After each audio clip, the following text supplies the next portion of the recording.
everyone to this first episode of the New Realities of Disclosure and Cosmic Awakening. I'm Alan Steinfeld and my co-host Deborah Giusti. Making contact.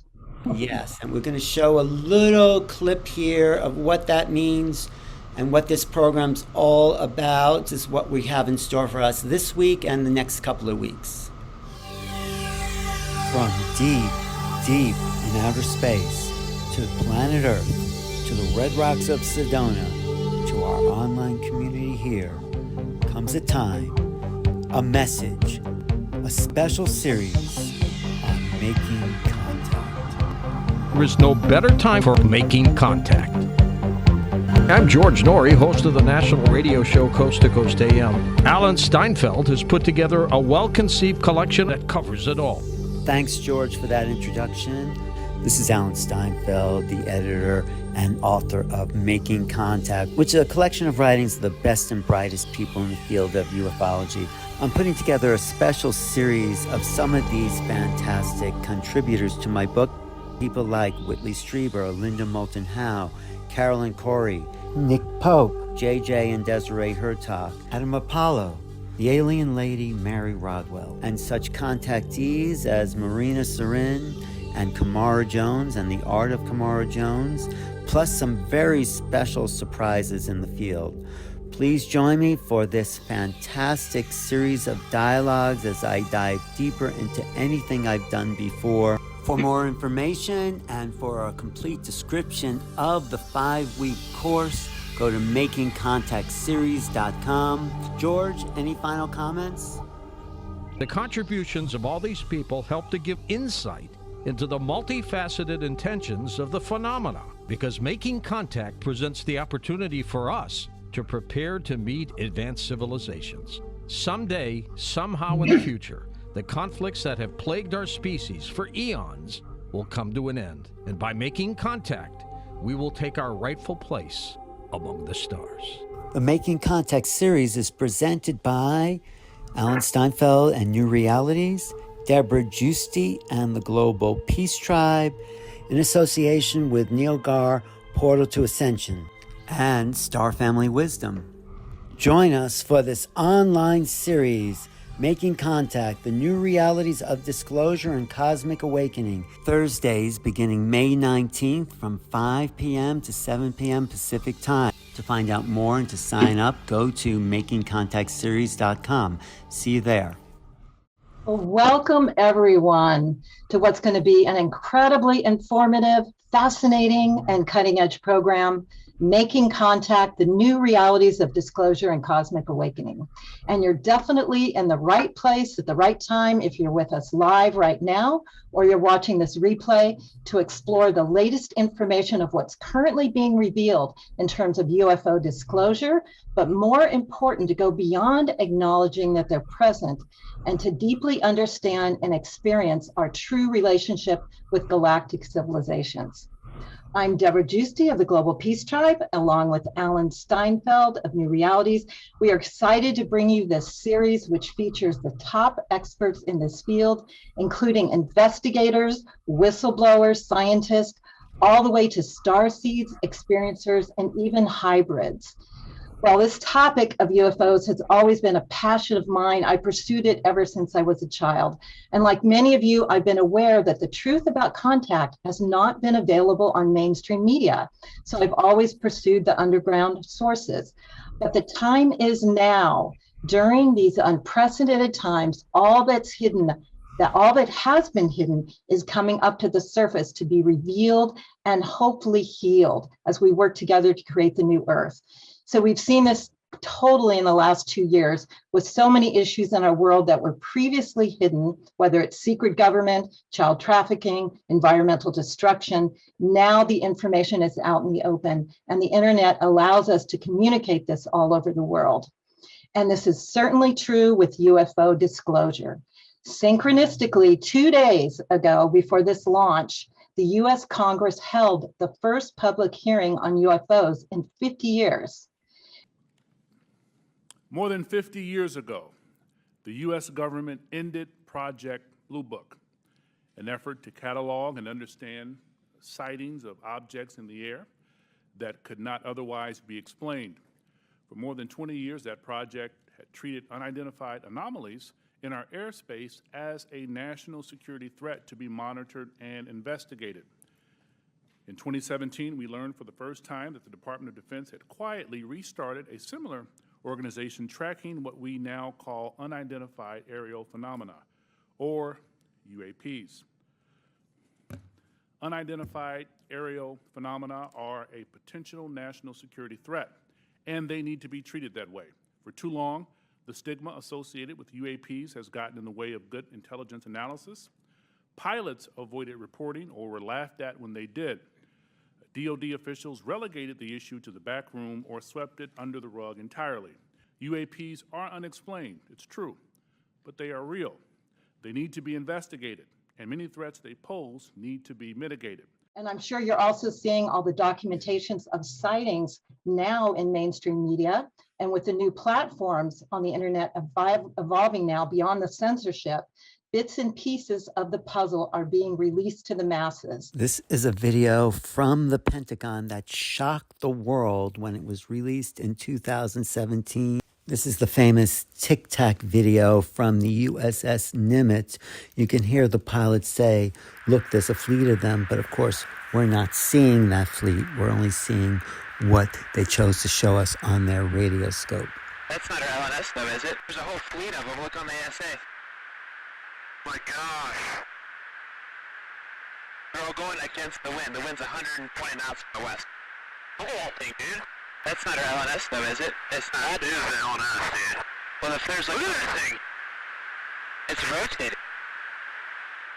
We are going to address all this in our session tonight and throughout the series. But for many of us, there's not an issue to prove that they're here. It's pretty obvious that with billions of stars in the planets, there is life and civilizations beyond what humanity has achieved in this current lifetime. So in this series, we want to understand, why are the extraterrestrials coming here? What do they have to teach us? And more important, what is our personal and spiritual connection to the galactics and their involvement in our cosmic awakening? So that's what Alan and I are very excited to bring to you. And we're not waiting for government disclosure. We are claiming disclosure is happening now through all of us, through the people. We claim our birthright to know, to inform each other, and to assist each other in the global awakening that's happening now. And we also claim that the galactics have an important interest in our evolution and play a part in our awakening. And we are going to explore this with you totally. So we offer you this 5-part series and give you a comprehensive understanding of what's possible. And we also invite you to share about this series. Anyone can sign up on our website, makingcontactseries.com. And we would love for this information to go out far and wide to support disclosure all around the world at this important time. So now I would like to introduce you to Alan Steinfeld. He is the author of Making Contact, which was the inspiration of this series. For over 30 years, Alan has hosted and produced the weekly television series called New Reality. And his New Reality's YouTube channel has to date over 22 million viewers with 76,000 subscribers. And he's been on the forefront of this movement, interviewing and supporting all the incredible speakers that you're going to see in this series. And he's been an incredible partner in this series. And I would definitely share that, Alan, we have a soul contract to bring this to the world tonight. So welcome, Alan Steinfeld. Thank you, Deborah. I have to say, it has been an incredible process working with you. You are on top of the spiritual pulse of our time. And we, not just spiritually, but the UFO phenomena is about all of us waking up to another level of who we are as human beings. This book, Making Contact, is a collection of 11 different essays. And I'm so happy 3 of those authors are here today, including Nick Pope, who kicks off the series in this book by grounding it in real world disclosure. So we're going to be getting to that, but I just want to welcome everyone here because there's at least 1,000 people who signed up for this, and this proves to me and all of us here, this is a worldwide movement. This is a movement up to us to bring out the truth. We cannot rely on government. Obviously, by what we saw on Tuesday, for people who saw it, it was a lot of jargon. They showed like one little clip of a craft that was barely visible. I don't know what they're expecting us to believe. Let me share with you the first video that we have here today, which shows an observation in real time.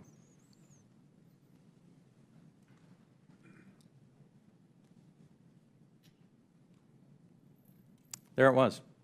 That's, in many cases, that's all that a report may include. And in many other cases, we have far less than this.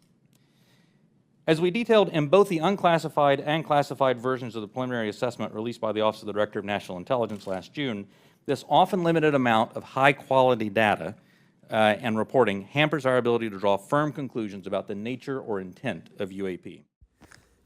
They must be joking. I mean, how can they expect us to think they've done any investigations when there's so much good footage out there on the internet of real craft people have taken? Thousands of these things in the sky just sitting here. There's a couple hundred of them.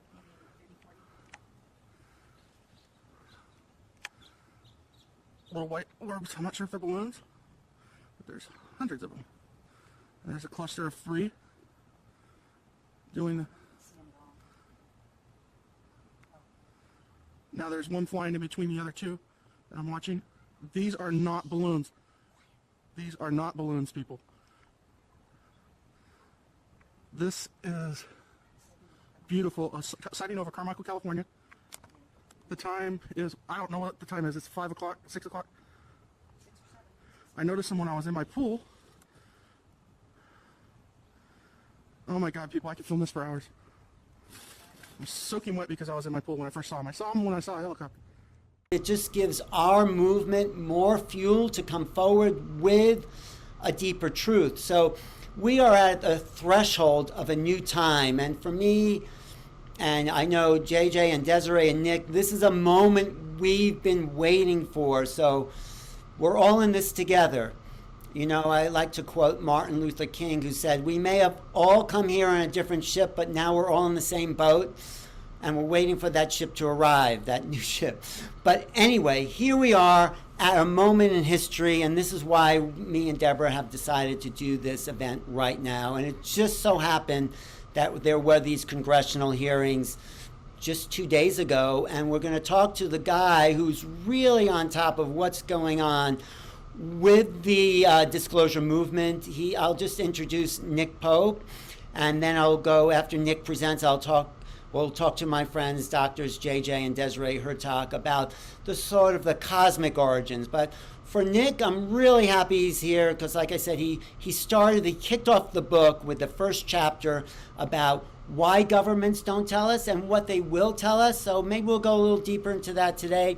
But Nick Pope worked as a civilian employee for the UK Ministry of Defence for 21 years.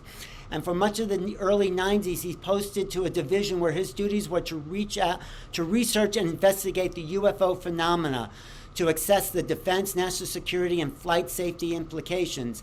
After having taken early retirement, he returned to the program to declassify and release most of the MOD, Ministry of Defense, UFO files, many of which he wrote himself. He now lives in the United States since 2012. He works as a broadcaster journalist. He's currently hosting and moderating on an Ancient Alien tour. But recently, he's been on NBC, CNN, Fox News. He's been all over the news because we are at a moment in time where if they're not going to tell us what's going on, we need people like Nick to tell us what's going on. So Nick, what is going on? What did we see the other day? And what can we hope to see in the future? Thanks for being here. Well, thank you very much indeed, Alan. And thank you also, Deborah. Thank you, Doctors JJ and Desiree Hurtak. And most important of all, thank you to the audience, to everyone who's either watching this live or later on catch up. So what I'm What I'm going to do, I have about 20 minutes, and I'm going to spend most of that really giving, I suppose, an overview of Tuesday's congressional hearings, just a little bit of background and my personal take on things. And hopefully, you know, I don't claim any sort of universal insight into this, but having run a small UAP or UFO program myself, you know, that terminology is now used interchangeably. Hopefully I can bring something of an insider's perspective to what happened on Tuesday. So I think the first and most important thing by way of introduction is to, a lot of people will say, well, why did this hearing happen? And the reason, there are a number of reasons for it. In one sense, it's a culmination of a process which has been going on for about 4.5 years, which started on December 16th, 2017, when the New York Times published the story about the existence of ATIP, Advanced Aerospace Threat Identification Program, a program still shrouded in mystery and dogged by some controversies for sure. The true nature of the program and its outputs are still being debated. But it's important to say that the Department of Defense have acknowledged, after some initial flip-flopping, but they have now acknowledged that part of what ATIP did was look at UFOs. So I don't think that's disputed. And with that revelation of the existence of ATIP came acknowledgement that there had been some cases where US military jets had encountered these objects. You've all seen, I'm sure, if not, they're freely available on the internet. Those three, well, there are more than three, but the three best known videos of US Navy jets chasing UFOs. I suppose the iconic case is still the 2004 Tic Tac UFO involving the USS Nimitz. And few quotes for me, by the way, encapsulate the sense of awe and wonder better than Commander David Fravor, the one of the F-18 Super Hornet pilots who encountered the Tic Tac. And he said, I don't know what it was, but I want to fly one. So when you have, I mean, these Top Guns don't impress easily, but when one of these Top Guns sees something like that, experiences it, speeds, maneuvers, accelerations that frankly run rings around our own aircraft, including the one he was flying, then sure, you pick up and you pay attention. So all those events were like a line of dominoes falling.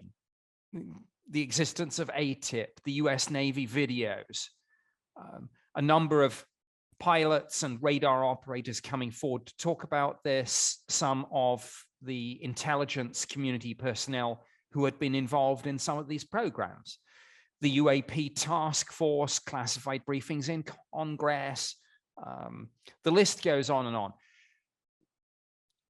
What this led to, and I talk about Tuesday as a culmination, is the National Defense Authorization Act for fiscal year 2022 stipulated that there should be, I mean, there were multiple UFO provisions in the act.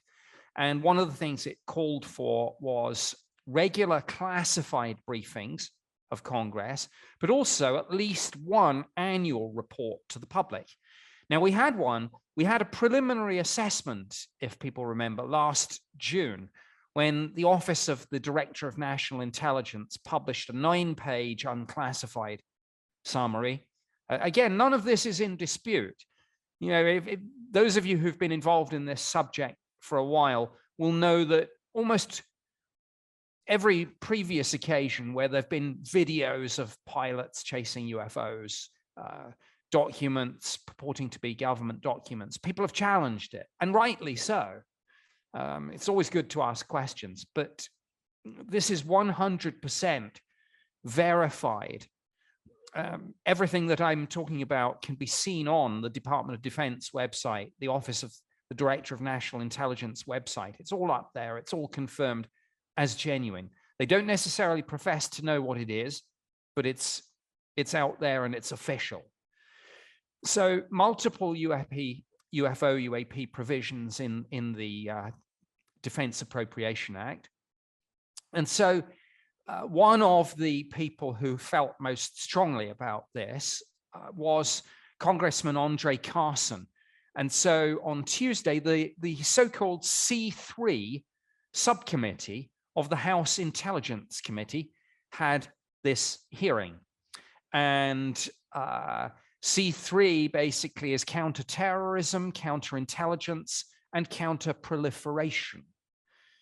So it's a very important cutting edge, quite technology based in its way, subcommittee of the Intelligence Committee. And I should say that, by the way, the Intelligence Committees and the Armed Services Committees in both the Senate and the House have been involved. But Congressman Andre Carson said, right, let's get down to business. Part of what makes this so important is that the American people deserve some answers. And indeed, the people of the world deserve some answers, because the United States, for whatever reason, is in the spotlight with this issue right now. It's certainly not the only nation in the game, but being in the spotlight, some degree of leadership is called for. So Representative Carson said, I want public hearings, because accountability and transparency is a key part of what we should be trying to achieve with this, because people feel very strongly about this. They're passionate. You've only got to see the reaction in the last 2 days, and it feels like I've just been running from interview to interview on this, and I hope people have caught some of them. And those of you that didn't catch the hearing itself, of course, please, make some time, make a coffee, whatever you like, and just sit back and watch it and make of it what you may. Some standouts for me. I mean, I don't want to spend my time just giving a description of what happened, because I hope a lot of you have already seen it, and I hope that those that haven't will go and see it. But I just want to pick out a couple of quotes and a couple of things that I think were very important, and give some personal views. The two people, by the way, who were leading the briefing were Ronald Moultrie, Undersecretary of Defense for Intelligence and Security, and Scott Bray, Deputy Director of Naval Intelligence. And I thought one of the most amusing moments was when Ronald Moultrie confessed that he was actually something of a science fiction fan and had been to conventions at time. And he said, but I don't necessarily dress up for them. And one of the Congress people kind of shot back and said, well, I'm not sure that not necessarily dressing up puts the matter beyond dispute, but I guess that's congressional humor for you. But what he said, which was critically important, was when he said that we are open to all hypotheses, because I think what happened in the hearing is that the three main, not the only by any means, but the three most popularly discussed in the media theories were unpacked. Theory number one, this is our own technology. This is some sort of US black program tag, maybe being blind tested by one part of the military by another, all so highly classified and deeply compartmentalized that the US government has effectively been chasing its tail for the last 4.5 years on this.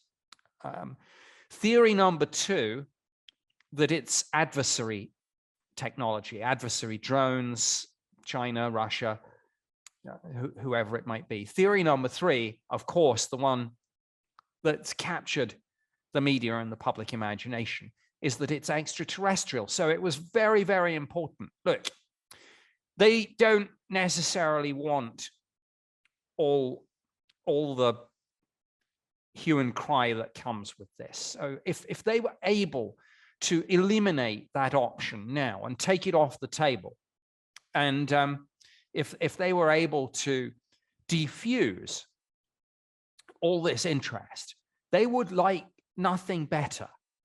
Because for all the talk of openness and accountability, the sorts of people that run these intelligence programs, it's a nightmare for them to suddenly have something like this where not only are there public hearings, but I mean, how many people in the general public had really even heard of the C3 subcommittee of the House Intelligence Committee before all this? But now everyone's going, oh, what do those people do? That's not what they want. So if they could have eliminated this by saying, look, let me just start with a statement to make it abundantly clear, even if we're not entirely sure what's going on, we know this isn't extraterrestrial.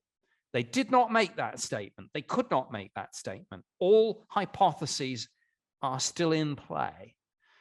And they've been looking at this. Bear in mind, they've been looking at it quite long and hard now with resources and capabilities that would stagger most people, whether it's satellites, whether it's air defense network with its sophisticated radar systems, whether it's forward-looking infrared cameras mounted on some of these jets, whatever it is. And one of the most important points that came up in the hearing was that none of this hangs on a single thread. It's not as if we are just talking about pilot sightings or some strange blips on a radar. It's everything happening at once. Pilots seeing things simultaneously being tracked on radar, simultaneously being filmed. Also showing up on electro-optical, on weapon seeker, and sometimes, this was in the ODNI report published last June, it also came out on Tuesday, some of this is putting out radio frequency energy. Right. I went into some of that in chapter 1 of Alan's book, for those that want a deeper dive into some of that. But this is very important point of all this, because some people say, oh, couldn't this just be some I don't know, exotic atmospheric plasma phenomena? Could it be a system error? Could it be a glitch on the radar? When they start telling you in the C3 briefing that this is the sort of RF energy being put out is what you would expect to see if someone was trying to jam you, trying to jam your systems. So what that says, and this was confirmed, is that the assessment is that most of the things that they're looking at are judged to be solid objects, and there is a technology deployed there, and clearly where there's a technology, there is an intelligence directing that technology. One of the questions from one of the congressional representatives was, well, have you tried to communicate? Even if you send out a blast saying, hey, this is the United States, you're in our airspace, who are you, what do you want? Does the reply come back in Chinese? Does it come back in Russian? Does it come back in Romulan? Or something? Or more likely, does it come back in pure math? I don't know. I don't know. But look, the fact that those questions are now being freely asked means, I think, that the gloves are off. And I suppose the downside of some of this was that quite a lot, they don't like to do this because it makes people even more suspicious, but But when, for example, there was a question about, well, wait a minute, we read in the media, not just about these things in the atmosphere, but we read about this so-called transmedium travel and things being detected underwater. And the response to that was, I think we'll take that in the closed session that follows this open public hearing. Right. And several times, for those of you who've seen it, you'll recall they said, we'll take that into the classified section, please. So a lot obviously happened after the cameras were switched off. One very interesting piece, I thought, was the queuing up of the video.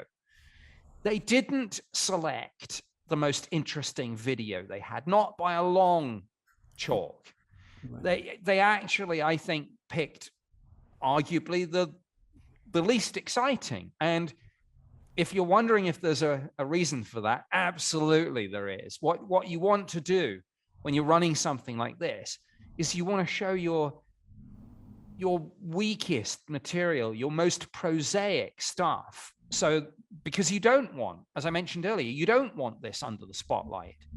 So you want people looking at that and saying, well, wait a minute, that's just a camera artifact, or that's just a mylar balloon. So it was very interesting that they didn't really do a deep dive into Tic Tac, Go Fast, and Gimbal, though they were briefly referenced. But essentially, 5 minutes of the hearing was taken up with frankly, something taken from the cockpit by a pilot who grabbed his cell phone out of his pocket and shot some fairly unremarkable footage. Why didn't they show the best stuff? Same reason why when the Ministry of Defense declassified and released its files, they made a great point of, there was a lot of anticipation about a particular UFO photograph. Now, the photograph, they say, went missing, but what they did show was a fuzzy, blurry, indistinct, black and white photocopy of a viewfoil of the original picture. So by the time it was released, it was about third or fourth generation. And of course, they say, oh, this is the picture everyone's been talking about. And everyone says, well, that's not very remarkable. That's exactly what they want you to say. So, look, these people are career intelligence officers. They do this for a living. And some of what was said was about saying the right things, about openness and accountability. But some of what happened was absolutely about these people trying to drive the narrative and steer the conversation. A couple of final observations, one more point, and then I'll hand over. But one thing that I thought was very positive was when the briefer said, we do want to find out what we're dealing with, and we are not the only player in this. So we undertake to get together with the other people who do have, skin in this game, like NASA, like the Space Force, and we will get together with them to try to come up with a fuller, better assessment of what it is we're dealing with. And they said, look, it's not our job to find this. This was, I think, if you read between the lines of the way this was put, they said, it's not our job to find alien life. And I'm paraphrasing, but if it is found, maybe by some of these other people like NASA, if it is found, it is our job to say, is there or isn't there a threat here to the United States? So I know that doesn't necessarily play well with some of the more spiritual people, but it is what it is. And I'm just, I guess, saying that that's how people in government view that. Coming off that subject for a moment, I just want to, I think Alan and Deborah and I, and we were just briefly discussing this. before the event started. One other interesting thing, Alan asked me about the recent release of 1,500 pages of UFO-related documentation. And I had said, it's a big story, but a lot of that material has been out previously. What the Defense Intelligence Agency did with that release was that they were effectively saying, look, this is a consolidation of a lot of previous Freedom of Information Act requests, but now we want to put it in one place. And where they put it was in the DIA's electronic reading room. And they put it up under the heading UAP, Unidentified Aerial Phenomena. Within about 3 or 4 hours, it had been removed from the website. And it transpired, the reason for that was that the DOD, as the parent agency of DIA, objected to it having been posted under the title UAP, because they said, while we acknowledge that ATIP did look at UAP data, we still stick to our position. It was not primarily a UAP program. So it was put up, it was taken down, it's now back up again, but essentially under the title ATIP. I'm just going to show that while you're talking, that headline of these Freedom of Information Act and what they were showing us, which is kind of negative and putting people in a kind of fearful position. But go ahead, Nick, keep going. Yeah, why that's important is that it shows that not everyone who has responsibility for this subject within the US government, the military, and the intelligence agencies, not everyone is on the same song sheet here. There are differences of opinion about the true nature of the phenomenon, and there are differences in opinion in how to handle the phenomenon and how much or how little to tell the public. And I think that's where I want to end my opening presentation, by saying, look, it's not cut and dried. There are different opinions here, and moving forward, expect, they don't want to be too public about their disagreements for obvious reasons. But if you read between the lines, you will see the tensions are there. That's why that anecdote is so important, because it illustrates they're not speaking with a single voice here. What can we expect moving forward? More congressional action on this, obviously, more holding the DOD and the intelligence community to account, and more of a push for that joined up response that I was talking about. Not just the military, but the intelligence community, NASA, Space Force, FBI, Homeland Security, and others too.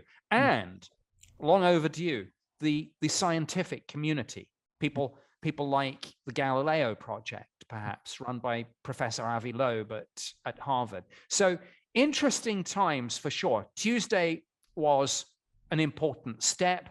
There are many more important steps ahead. Thank you very much. Well, thank you, Nick. A few things just to touch up on, it's not just Congress coming forward. There seems to be worldwide increase in sightings around the globe.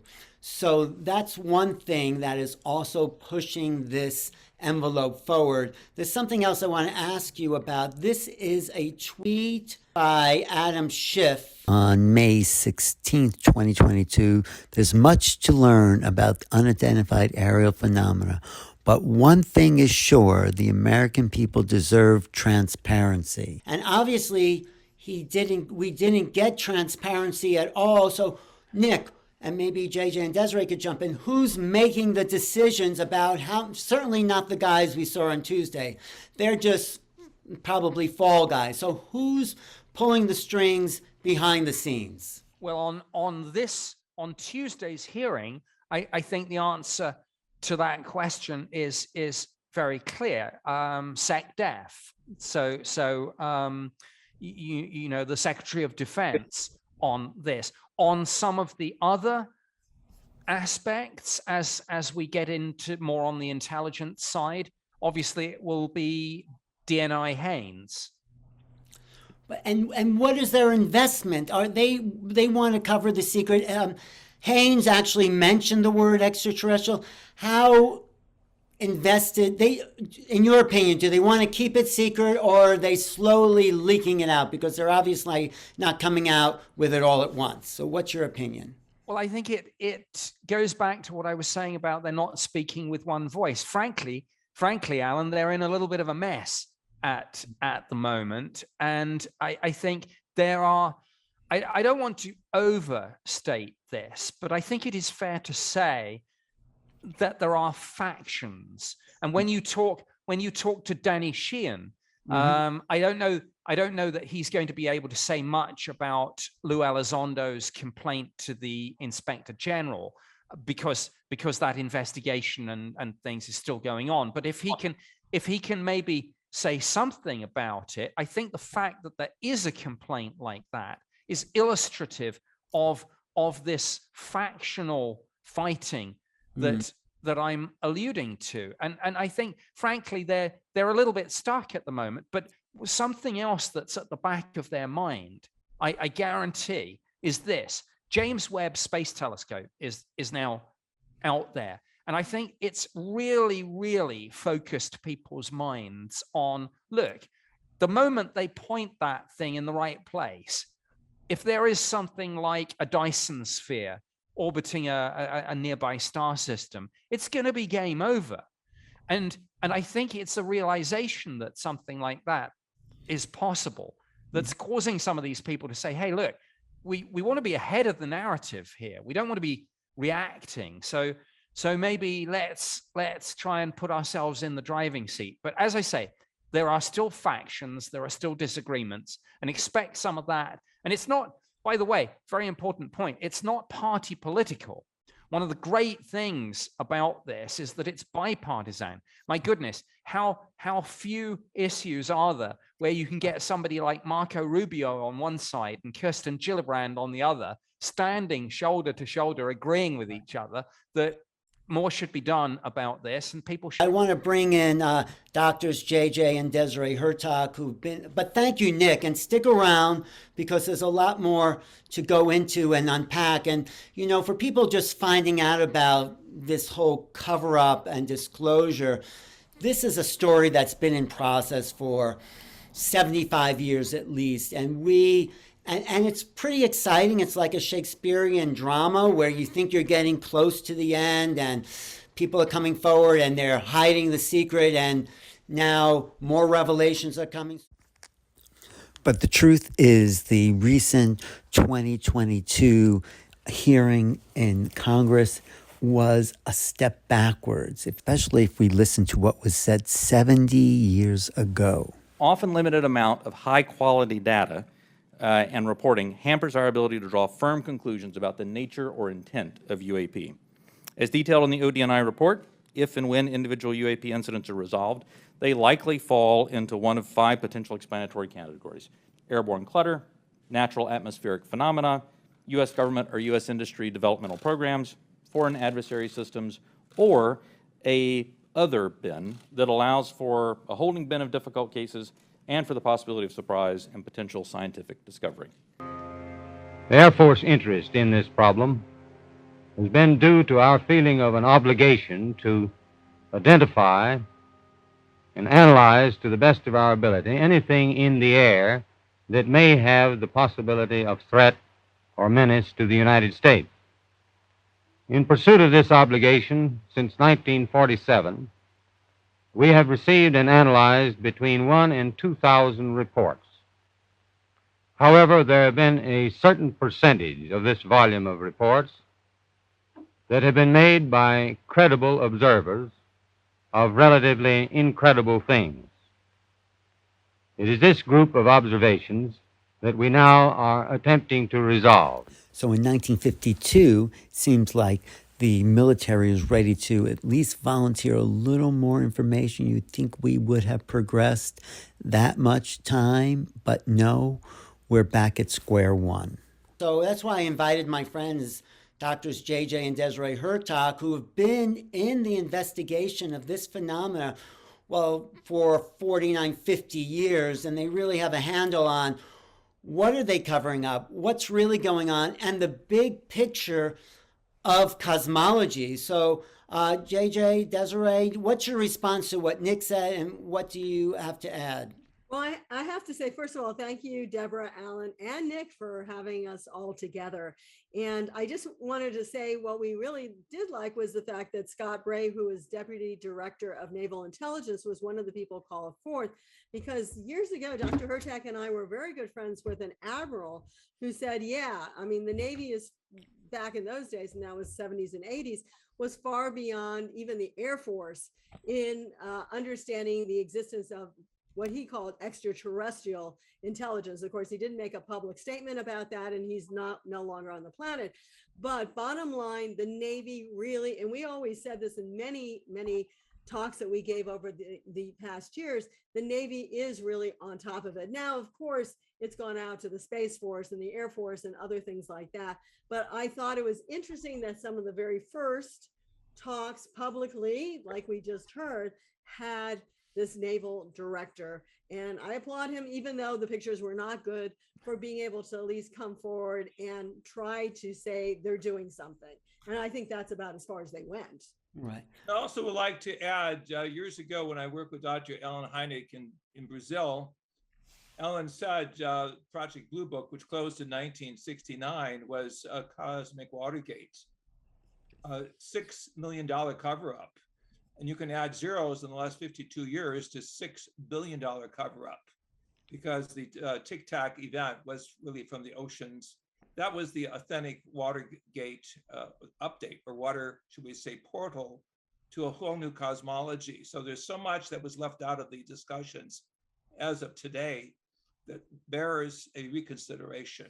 We are seeing a new roadmap, so we say, of the dialogue amongst nations. We're suddenly discovering that we're not alone, and that need really citizen diplomacy to push this information in a great direction of a global commons, where we can look at all of the information gathered over the last 75 plus years by scientists working behind the scenes. Right, so I'm going to share my screen. One of the first things we wanted to point out was this document. And this is from Freedom of Information that I shared with the late Stanton Friedman, who was a nuclear physicist. And let me read this for those of you who don't have glasses. United States scientists believe that low magnetic fields do not have a serious effect on astronauts, but high magnetic fields, oscillating magnetic field, and electromagnetic field can also have considerable effect. There is a theory that such field or fields are closely associated with superconductivity at very low temperatures, such as in space. This in turn is related to the possible propulsion system of UFOs.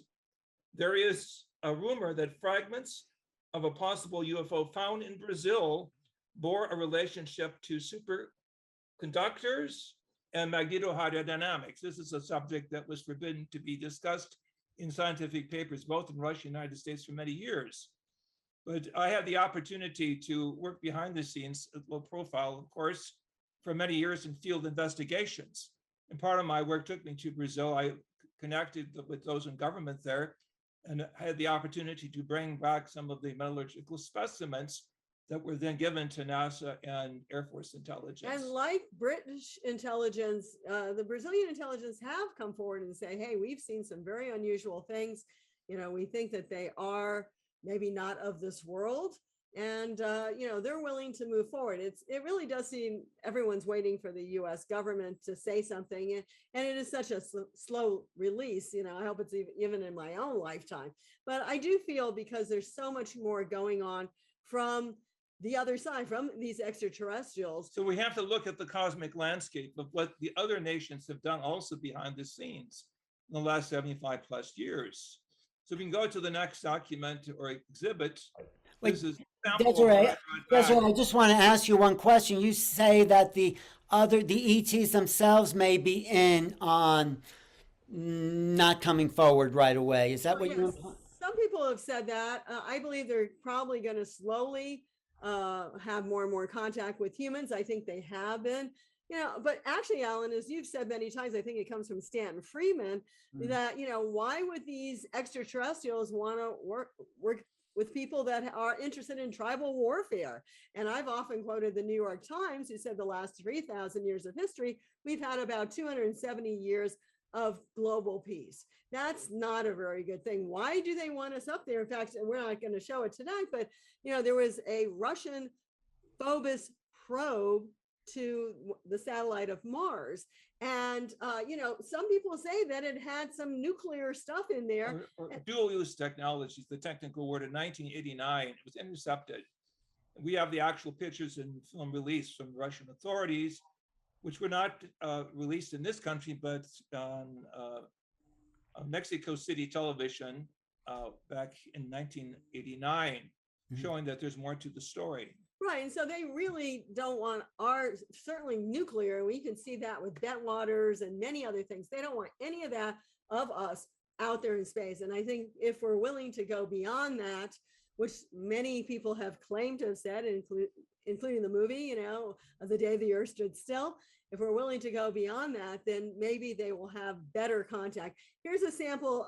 Dr. Hurtak had a metal sample. I brought this back to my colleague, Marcel Vogel, Dr. Marcel Vogel at IBM, noted scientist who developed the chemistry for the storage of information on the larger magnetic disk back in the 1970s and 80s. And Marcel looked at this and was intrigued by the interesting aspect of the metal you see on the right-hand side of the screen that has no molecular center. If you look on the left-hand side, the micrograph will show a high concentration of palladium and gold, very precious metals that you would not put in a large spaceship. But I have to say, going back to that 1,500 page report, and even what Nick just said about radio frequencies, a lot of the things coming from these technologies that we're seeing, now there's others that are beyond what most people have been able to really classify and see, but it's using technologies that are not completely distinct from our own reality. Radio frequencies being one, and I think that's why SETI, the Search for Extraterrestrial Intelligence, is out there looking for the black hole and beyond. As a matter of fact, all these artifacts have gone down into a government black hole. But even this metal, and I think other people who have reported metals, have not found too many unusual metals that we haven't been able to detect. And of course, this is back in the 70s and 80s looking at this, but have found unusual structures of the metal. Like this had no molecular center, is what Marcel had said about that. And that made it more unusual. So there was a lot of, I don't think when we're looking even at extraterrestrials, I say the most unusual thing about what people claim to see is that they kind of look like us. Well, that means our DNA code, which NASA has found, is completely out there in space. Adenine, guanine, uracil, thymine, they're all now been found out in space. Right. And Gary Nolan says that DNA is actually older than the planet itself. So, correct. Which we would agree. And of course, a little alteration of that, even on this planet, can get pigs. So how do you get work with the Russian physicist, Peter Gurayev, and also with Russian scientists in Novosibirsk, who know that there is a larger active cosmology that we must gradually accept if we're going to be honest. But it doesn't take that much rearranging of our DNA code to have some unusual life forms, and whether it's reptilians.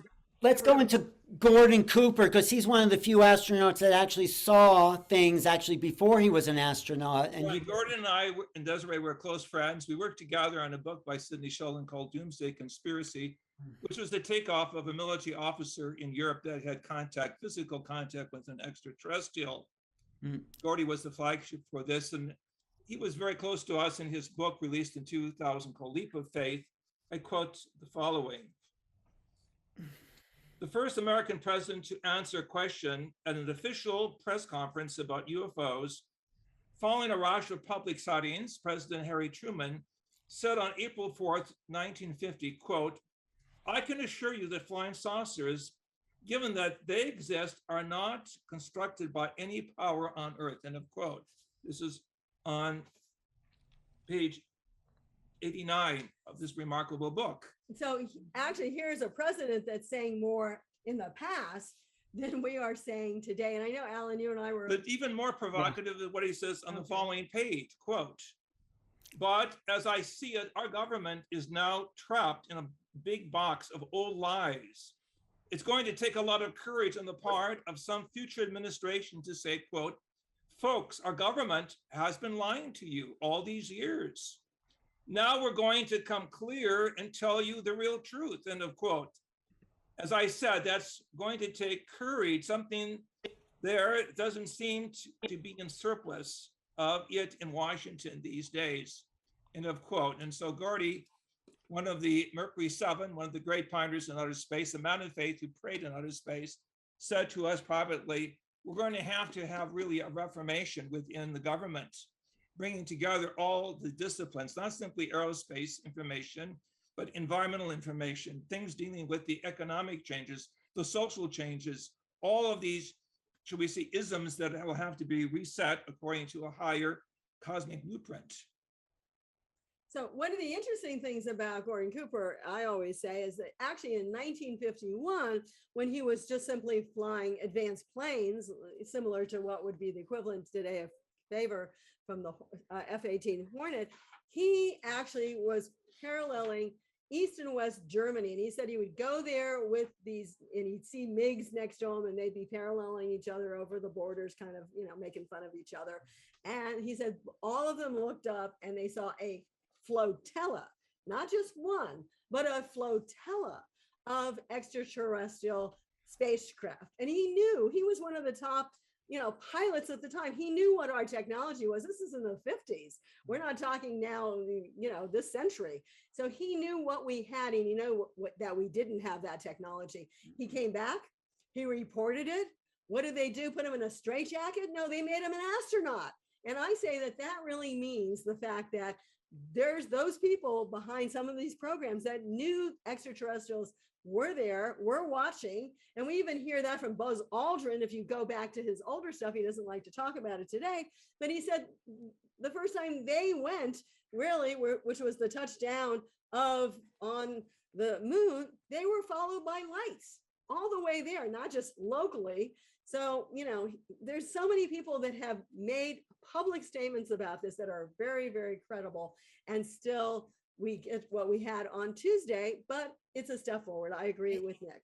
It might be a step forward, but we haven't made much progress in really getting to the ET presence. We are just kind of fighting each other in a sense. So I know you have some interesting footage coming up that I want. Well, not footage, but just to talk about. Desiree felt because of the time slot, we wouldn't show our films, but we have films on each of these subject areas. The next gentleman that we work with was Carlos Diaz in Mexico, Tepoztlan, Mexico, where our International Academy also has a base of investigation. And what we see in the upper left-hand side of the screen is this strange spacecraft looking more like a biosphere rather than a technical UFO or extraterrestrial ship. Most people call it a plasma ship because, as he describes, and you can hear some of this in some of the videos that he's talked about, he actually was able to put his hand in, and then he felt it around, and then finally he was sucked into it. But when he was sucked into it, he didn't see like some sort of control panel. I mean, some people do. This is a different type of ship. But what he saw was everything was this kind of yellowish orange color. And they took him to certain places and showed him certain technologies that made him realize that a lot of it that they were working with was consciousness, because he touched this like kind of similar looking little globe egg that he was given, and he felt he was literally flying like an eagle. So he was saying that they had been able to take some of the consciousness of an eagle and hold it, maybe just borrow it in a certain sense or share it, so that they could experience some of the flight scenarios of this eagle. Anyway, that was just his report. And he One also more said thing, though, JJ, is that areas. Go ahead, Alan. I was just saying the effect on consciousness is very prevalent among encounters. So they have the ability to shift our perceptions, our perspective, our understanding of reality itself. And that's one of the things the government just doesn't know what to do with. How do you talk about consciousness if you're just worried about defending yourself? So this is a very important topic. And of course, you know that Desiree and I work with several SRI, Stanford Research Institute scientists, and published a textbook entitled Mind Dynamics in Space and Time. I'm holding up a picture of it right now. It's over 700 pages of documentation by the best mathematicians and physicists in the United States, who began to realize that both mind as well as matter come out of consciousness, capital C. Right. That we're undergoing a change now from a reductionistic science to one that is futuristic, or recognizing that consciousness is behind really the way we think, is really the future frontier, without recognizing that we are multidimensional beings in a consciousness universe.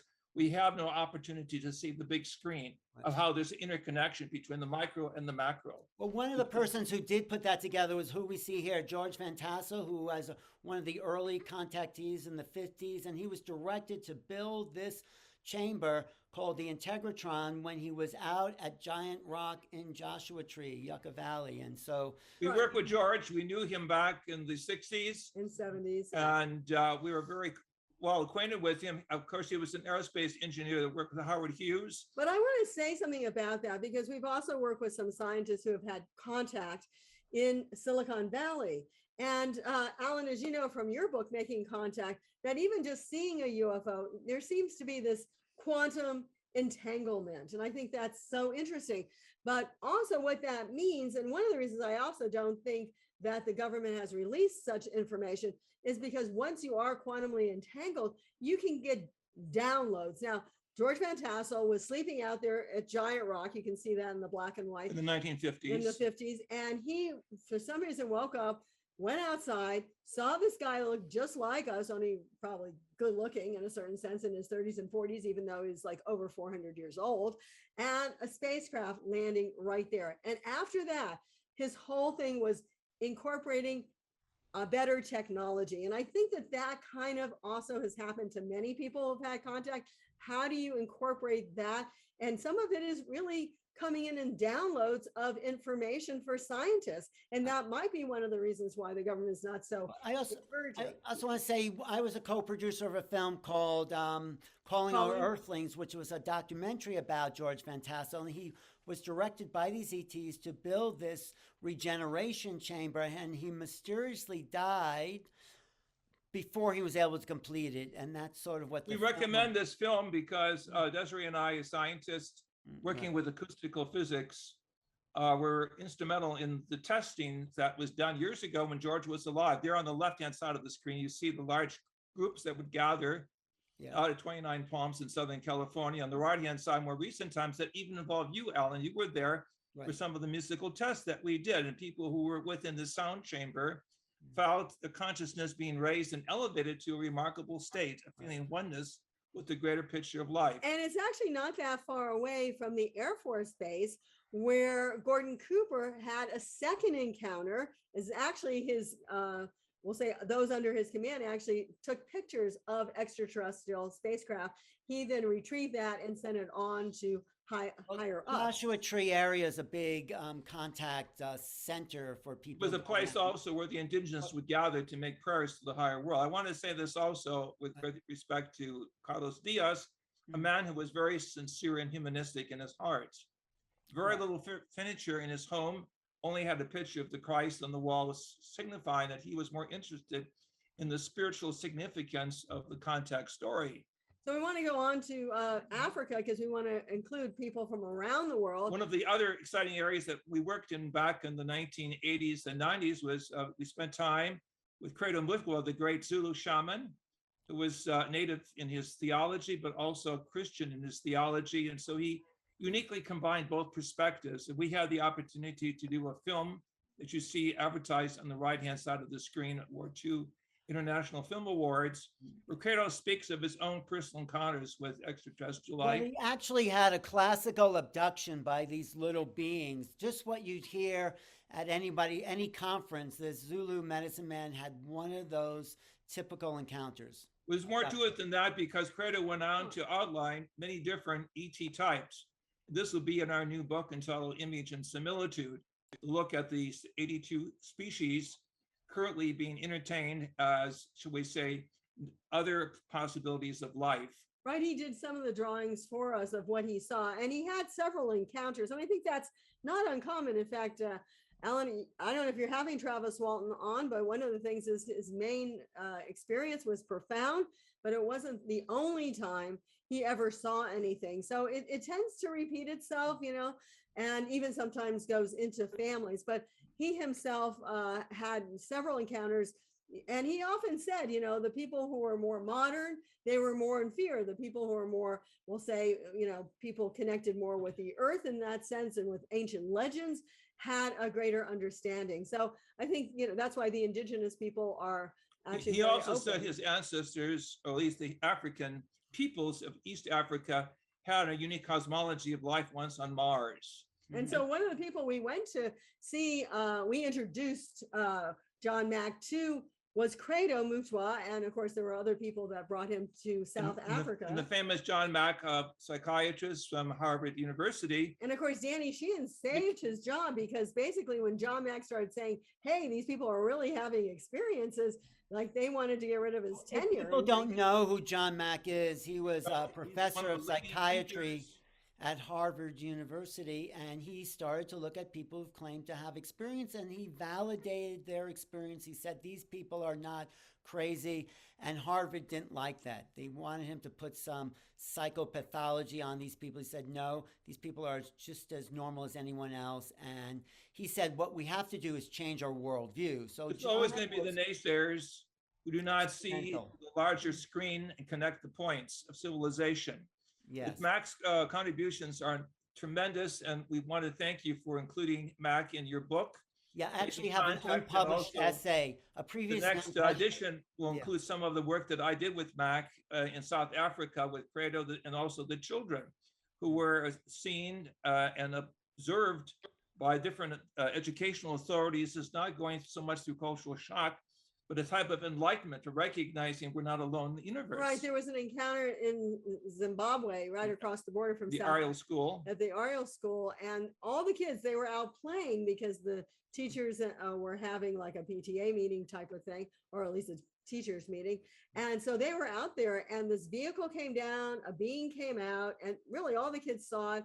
They were somewhat mesmerized looking at the being's eyes, but it's really quite a great. The beings warned them about environmental hazard, environmental change, and that was the exactly. And that was the exact same thing that actually Carlos Diaz was warned about. The one thing they said to Carlos Diaz is, "Be careful, the environment is having problems." And have we listened? No. So let's go to the Elizabeth Clark, because I think talk about that. We want to show briefly this great, which is the robotic alien with large wraparound eyes. Or the gray type. And also you'll see on the right-hand side of the screen, the small lens that was taken from within the eye sockets. Well, actually, so supposedly from those who have researched the gray aliens, some of the autopsy films, some people believe it and some people don't, supposedly the blackness, one of the really comes off like a contact lens film. And supposedly in addition to that, they helped give us the technology, if you listen to people like Colonel Corso, to help us do night viewing goggles and other technologies like fiber optics. Now there's a whole plethora supposedly of what they've helped us with, but I think probably the fiber optic and the night viewing goggles being miniaturized like you see here. This is one of our technologies. So this is in The Day After Roswell by Colonel Corso. He said a lot of our microchip technology came from the Roswell crash. And so here's your. This is perhaps the most important story for us in our world research field investigations.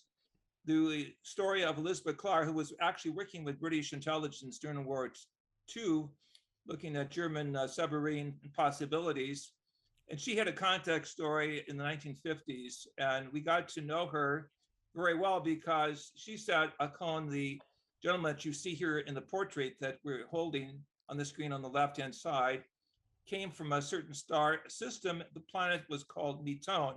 The Keys of Enoch, which I wrote in 1973 after a higher consciousness experience, mentions Metone. And so this was an area very precise, very unique in this linguistic connection that made us become close friends. And so she shared with us various reports, including her notebooks that had signatures of Russian, German, British, and American scientists. Officially, she was considered crazy by American ufologists, but privately, top-level intelligence officers, some of whom we met in South Africa, knew that she was a real thing, and also Credo Mutwa spoke on her behalf. And I want to say that her experience was in the 50s, and she wrote about it in the 80s, just because it was not that easy to put this out back then, even though she had talked publicly. And she said that these are at the nearest star to us, which at that time was considered Bernard star. But in actuality, now we know it's Proxima. And she was saying Alpha and Beta. Proxima. Well, also we didn't know. We didn't know it was a Centauri. 3-star system, and she said it was a 3-star system before we actually discovered it being Alpha Centauri and Beta, and Proxima being 3 stars in one system. Isn't that Exactly. So She we said want that you made to it look at the stable. face and recognize we are a part of cosmic civilizations, some of which look like us. We have friends. And this is the great drama that's taking place in the dialogue of nations to map a new destiny in space, to go beyond the fear syndrome of the negative little aliens from Hollywood, all of this lower information that on a gut level closes the chakras or the human dimensions of consciousness development, rather than opening up the mind to the symphony of the universe. So we just have 2 quick slides. This is a picture which I also thought was just a lens flare, not interesting, kind of what you heard from the government, from Bray when he was talking. But actually, this was not night vision goggles. And Jaime Maussan, our good friend in Mexico, did research on this, and actually it spins. If you've ever seen the actual film footage on this, it actually spins around. And the date was this. And there was at least 4 different people who In December actually saw it. 2008. over the Pentagon, isn't it? Yes, it's actually over the Pentagon at like 4 a.m. So we believe that, governments do know what's happening. Other people are starting to see it, realize it. More people are understanding it. And then just a final thing at the very end, and that is the fact that we also speak in your Let me book. just say that my book, central book, Keys of Enoch, speak of sacred geometries, pyramidal and pentagonal shaped geometries that will appear in the sky as a sign of a different language system. We would call it sacred geometry, a type of linguistic syntax in which we will be able to see how the different cultures of the world are being brought together on a higher level of meta-science. So we this also point that Desiree was making about it being an interdimensional phenomenon. Yeah, Desiree. Right. So we also write in your book, and I have a picture of that making contact here, that in chapter 3, that it's not all just about extraterrestrials in our book. And in many people who have done the extra study as well, it's actually also about other dimensional intelligences. In fact, many of the ones maybe that we see today are really 5th dimensional intelligence coming into the 3rd/4th dimension, or other frequencies of intelligence. You can look at them as other dimensions or other frequencies. And we would put also the contact of extracelestials, which we consider like avatar type beings that have maybe been here, but have not bothered coming back as they've kind of gone on to other realities, but are still helping our planet. And ultra-terrestrials intelligence, which are really much more powerful, divine, and We've gone beyond physical evolution. completely. That's where I want to bring Nick Pope back into the discussion a little bit. Thank you, Doctors JJ and Desiree Hurtak. Nick, in the book Skinwalkers at the Pentagon, I'm sure you're familiar with it, they were first researching a kind of multiple dimensional effect when the government went in there, or a paranormal, which implies multidimensionality. How much do you feel this is part of the phenomena from the MOD days that you were involved with? Well, I think it's always dangerous to try and put labels, definitive labels on these things, because I think so much of it, despite the best efforts of some exceptionally smart people, so much of it may be forever, or at least for the foreseeable future, beyond our capacity to understand. So we should always remember that when we talk about things like aliens, ghosts, angels, demons, these are just words that come from our own cultural background, belief systems, etc. But yeah, it is very interesting. If you read that book, it's clear that the genesis of a lot of ATIP and or SAP, and there's still, obviously, as I mentioned, debates going on about the nature of those programs. Were they separate programs? Were they different aspects of the same program, et cetera, et cetera? But the genesis of this came with James Lukatsky's visit to Skinwalker Ranch and his meeting with Robert Bigelow, for example, who owned the ranch at the time. And it's clearly stated that he believes that when he was at the ranch, he had an experience. He cited a weird sort of translucent shape, almost like spinning on its axis in front of him in the small room, and of course was profoundly moved by that, and it was one of the things that prompted this little group of James Lukatsky, the government scientist, Robert Bigelow as the billionaire owner of Skinwalker Ranch, and Senator Harry Reid, who got them the sort of foot in the door in getting some government money to study this. And there's no getting away from the fact that, as you say, they studied some pretty weird things at Skinwalker Ranch. And for those of you, I mean, there are several books on it, but the latest one by James Lukatsky, George Knapp, and Colm Kelleher, I think Skinwalker at the Pentagon goes into a lot of that. Right. And subsequently, Lou Elizondo, of course, does feature in that book, as does Chris Mellon. But subsequently, I think when the funding for that dried up, people like Elizondo continued carrying the torch. There's a lot of debate about this right now on social media, a lot of controversy, a lot of disagreements, but yeah. Okay, well, I just want to say to people new to this whole disclosure world, there's a lot of key players, and this series will also go through and highlight some of those key players. Let me just ask Deborah, how are we doing on time? And I just want to sum up in a way where we're at. Can you unmute yourself, Deborah? Yeah, this is a good time to share what we have coming up. Right, but one more question, just to kind of pull this little piece together for Nick and the Hurtaks, is where is disclosure going at this point? I'll start with Nick first. What do we have to look forward to with government unveilings? Well, like I said, more congressional hearings, and some of those will be obviously the regular classified reports that were mandated in the Defense Authorization Act. But I'm sure, building on what happened on Tuesday, many congressional representatives, people like Mike Gallagher, who read into the record, and this was extraordinary, he read into the record the Wilson memo. I doubt that we'll have time to do a deep dive into that, but just the fact that Representative Gallagher said, I want this, I'm reading it into the record. Admiral Wilson admitted some top secret information about the presence of aliens that was recorded by Eric Davis. And yes, Gallagher put that in the congressional record, which was astounding, wasn't it?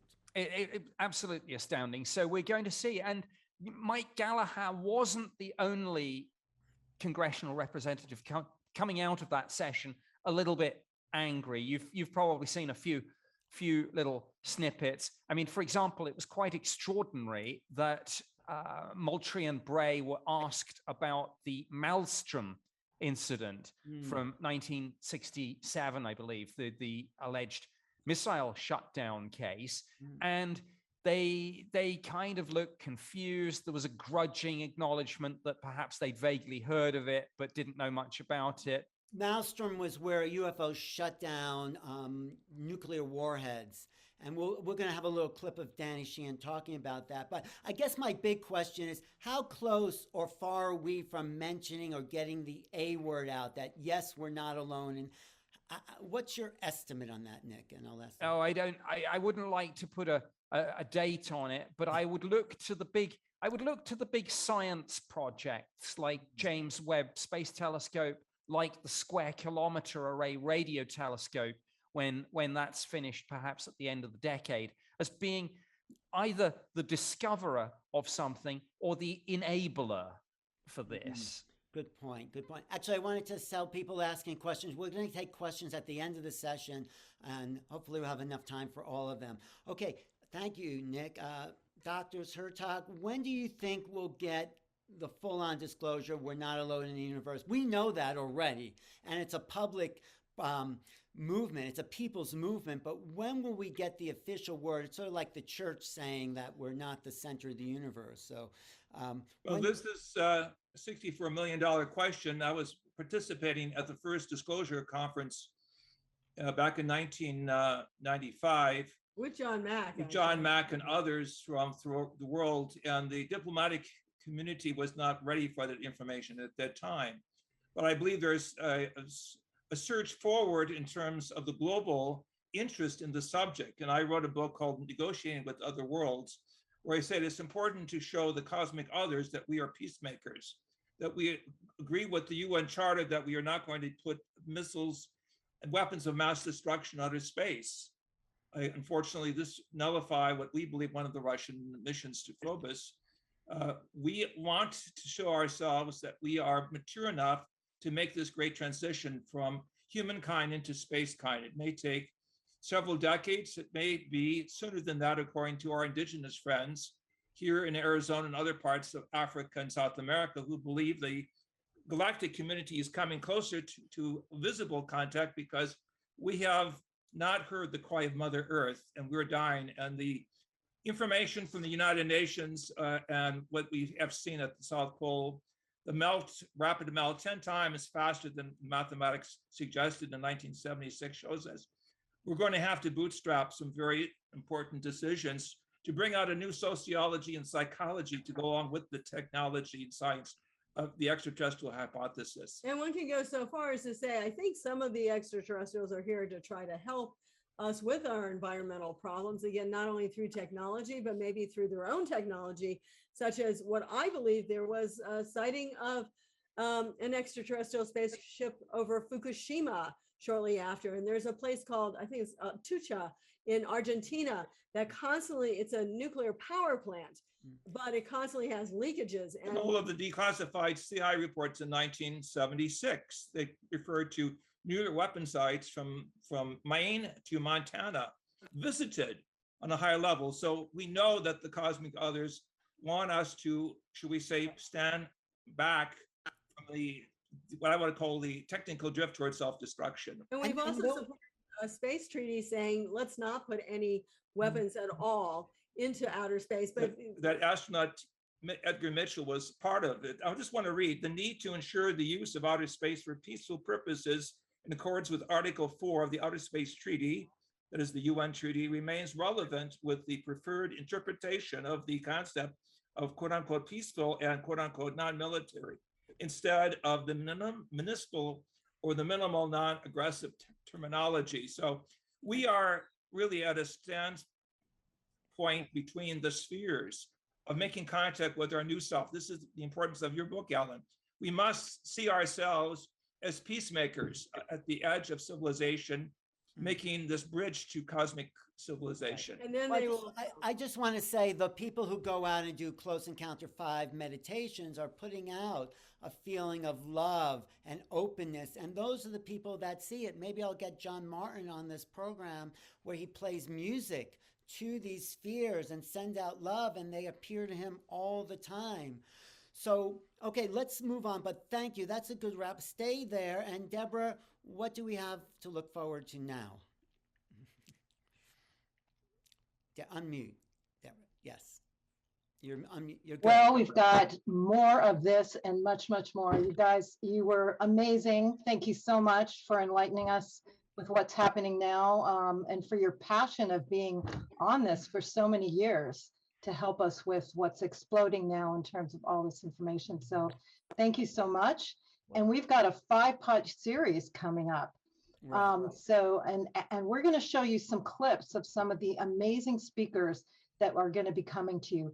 This will begin June 2nd. So we've got another couple weeks. We're going to keep getting out the word of what's happening, and then we'll start June 2nd and go for 4 consistent Thursdays. And everything's on replay. So you can be with us live or you can join the replay. And so what we just heard from Nick Pope and Desiree and JJ Hurtak is a kind of parameters of the whole phenomena itself. This is what's coming up. Episode 1 is what we're doing now. Deep dive into government insiders. We're going to show who that is. Then we do a science of UAPs, UFOs, and then the secrets of the soul. Why are they really here?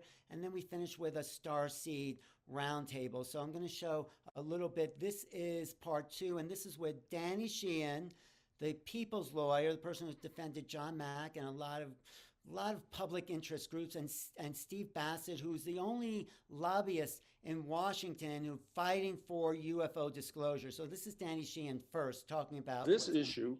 Has numerous dimensions to it. A dozen of which come to mind very quickly. If these are not vehicles from, if we say, one of our adversaries, like Russia or China, however one might conceive of that, and they don't belong to the United States, they're not some ultra secret technology that's been somehow concealed from the rest of the militaries.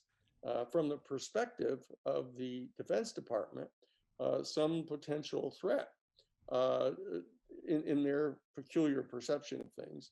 There's the old Sufi saying that when a pickpocket meets a saint, all he sees are his pockets, and so that if you're a military defense specialist, any vehicle coming into U.S. airspace that we define that hasn't been authorized to be there or gotten permission ahead of time to be there is viewed as a threat.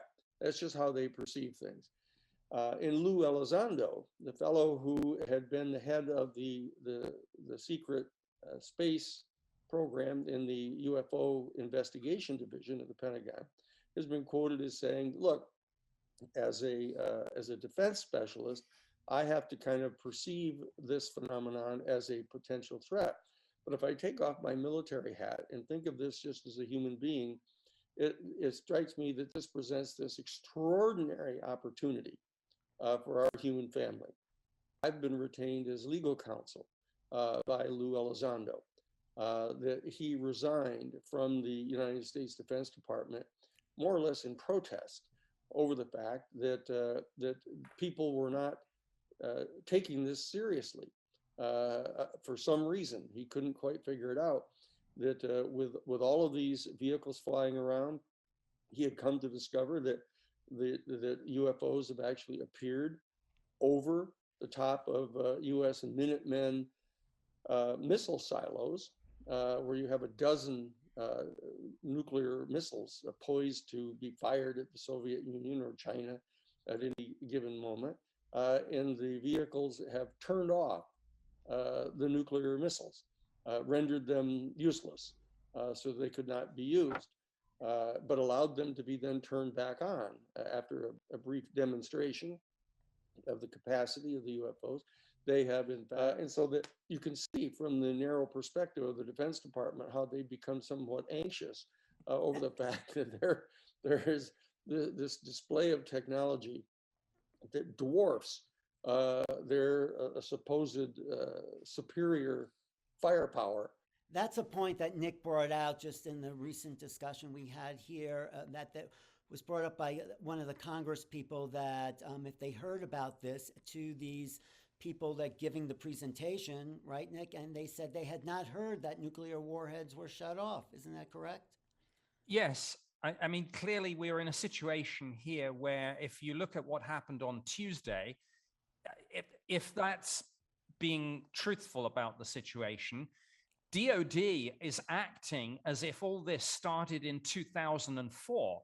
And they forget that this phenomenon has, well, according, even in the modern era, a near 80-year backstory that we're not hearing about. Right. Exactly. Yes. Okay. Of being able to establish full spectrum dominance over our planet. And this is Steve. Steve and I have been working together since the dawn of time. Somebody in the UFO community has to take responsibility for keeping both feet on the ground and talking with representatives and their staff and coming to grips with the real world, which is functioning at a fairly low frequency in the realm of political reality in Washington, D.C. So Stephen has been laboring in the vineyard in Washington, D.C. for it's probably 30 years now. Bless Stephen Bassett, because he's doing this job. Other people are doing different things, having contact experiences, holding conferences, reaching out to people in the executive branch and having meetings. And Steve has been focused on trying to do everything that he can to get the executive branch to come forward with important information that we're all certain that they have. I'm not a researcher, not a UFO researcher. My take on this, and the reason I do what I do, is the truth embargo on the ET issue, which the government has imposed since '47, is no longer appropriate. It's beyond its shelf life, I like to say. In fact, it's become a huge liability and an embarrassment.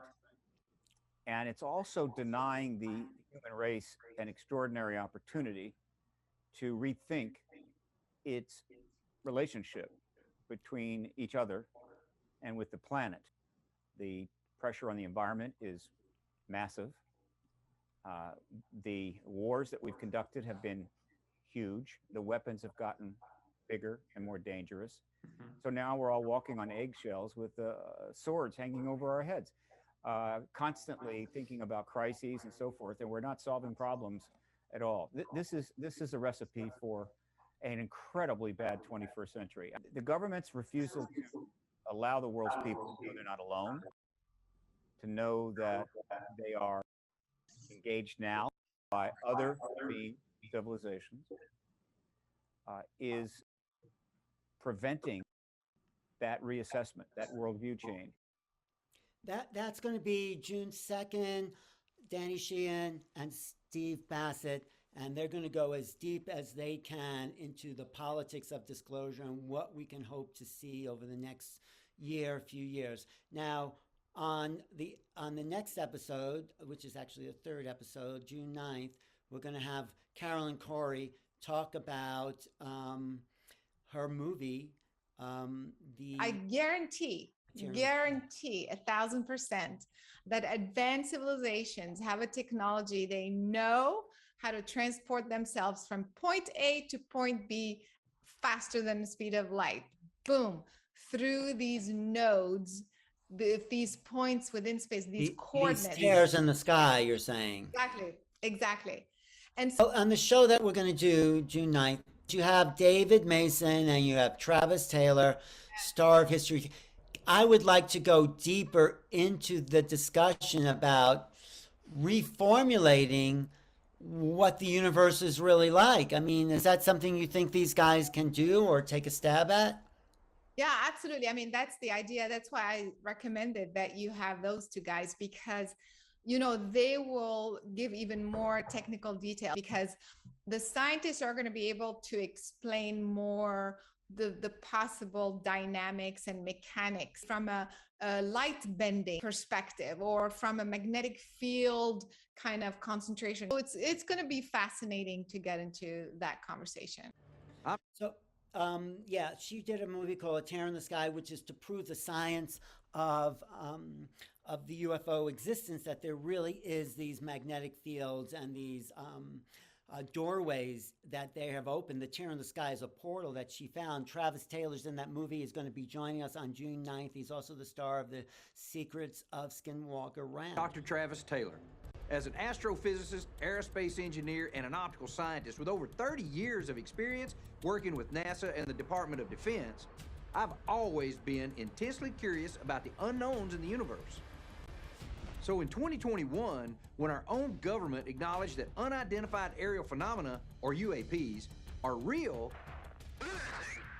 it was no surprise to see how the media, the public, and Congress wanted answers. It could be a portal or a wormhole or some massive energy source or even a gravitational field.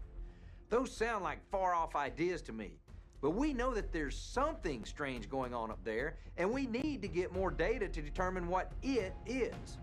We need to get out of here, guys. Let's get out of here. Okay. So that was that episode. That's June 9th. On June 16th, really one of my favorites, the one I'm really looking forward to, is with the following.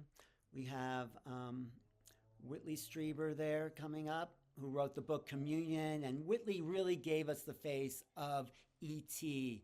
in 1987, 88. He wrote that book and shocked people about what he said about his own experience. Joining Whitley on that program is Kamora Jones, who's one of the most amazing E.T. artists I've ever seen. She paints and draws these multidimensional beings, and she's going to be dialoguing with You another look one at of the my history favorites, of this Linda Moulton Howe. planet is demonstrably one in which Homo sapiens sapiens is abused. Because from my point of view, if you are a civilization that evolves for 12,000 years and you are always under the thumb of another intelligence that manipulates you, and that humans are never, ever talked to, communicated honestly, then we are today in the 21st century, 12,000 years later. We are an abused species. And part of this abused species is going out into the Milky Way galaxy and beyond without a single general human population knowing and it being told we're not alone. Once we do know, what does that mean? What is that? How does that shift our reality? That we are finally being given respect enough for the truth of something so huge. We're not only not alone in the universe, and that I would stress there are other intelligences and they really care about us and they want us to get past this difficult time of lies, deception by other forces that have never told humans the truth. That is why we've got to have this revolutionary headline. And contact. Oh, yes. Making contact. This is, it is valuable for everybody. Thank you. Why is it valuable? Because I know all these people. I know how difficult it is to get to facts, to get to a pattern in which it will help other human beings who have never, ever seen any of our other films, been to any of our conferences. We have got to start where the news on TV and radio and newspapers begin to understand and start reporting what I have been reporting for 42 years, feeling like I have been pushing a huge 1,000-pound boulder up a hill. We are at the point where it might finally reach the top. Once that boulder starts going, the whole planet changes in relationship to this universe and the understanding that there's probably an infinite number of universes, infinite number of timelines, infinite number of dimensions. And we could now solve those issues and move forward as a real intelligent civilization that's meeting these beings on an equal footing. That's what I feel. That would be my prayer. So, and then the last part of the last show we conclude with is the starseeds, hybrids, and human evolution. What's that really looking like? Anything you want to say about that, Deborah? Definitely. This is going to be one of my favorite shows because it really takes us into what are we going to do with the galactics? What is our relationship? What is our spiritual relationship with them? And Mary Rodwell, she's been studying contactees for so many years. She's amazing.